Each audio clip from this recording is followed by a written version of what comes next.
Welcome to RT cinema. நாம் இப்போ பார்க்க போகிற படம் என்னன்னு கேட்டுக்கிட்டிங்கன்னா 2022 எடுத்த ஒயிட்னி ஹவுஸ்டன் ஐ வானா டான்ஸ் சம்படி. அந்த படம் எப்போ இருக்குன்னு தான் பார்க்க போகிறோம். இந்த படத்தை படி பார்க்குறதுக்கு முன்னாடி நம்ம வீடியோ பிடிச்சிச்சுன்னா லைக் பண்ணிட்டு மறக்காமல் நம்ம சேனலை சப்ஸ்கிரைப் பண்ணி வச்சுக்கோங்க.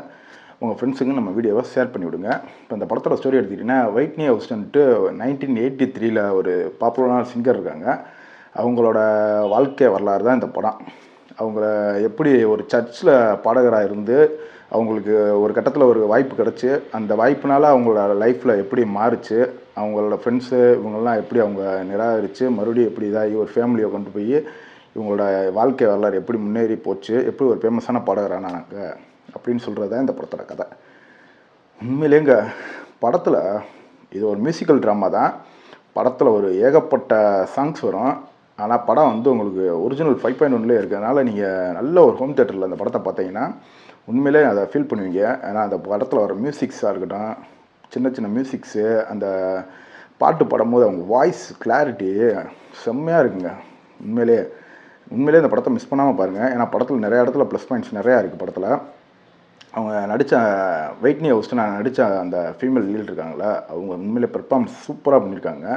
அவங்களுக்கு ராணி ராபர்ட்னு சொல்லிட்டு ஒரு ஃப்ரெண்டு ஒருத்தவங்க, அவங்களோட கேரக்டர் நல்லாவே நடிச்சிருந்தாங்க படத்தில். அப்புறம் உங்களுக்கு அம்மா அப்பா நடித்தவங்க, அவங்களோட பெர்ஃபார்மன்ஸ் ரொம்ப டாப் நாச்சிலே இருந்துச்சு படத்தில் எங்கேயுமே லேக் இல்லையான்னு கேட்டிங்கன்னா படம் ஒரு 2.5 மணி நேரத்துக்கு நெருக்கி ஓடுது. அது ஒன்று தான் இந்த படத்தில் ஒரு பிரச்சனையாக பிடிச்சி எனக்கு. மற்றபடி இது பயோபிக் ஃபிலிம் பண்ணி இருக்கிறதுனால கொஞ்சம் ஸ்லோ பேஸாக தான் போகும். ஆனால் பார்க்குறதுக்கு எங்கேயுமே உங்களுக்கு அவ்வளோவா தொய்வடையாது படம்.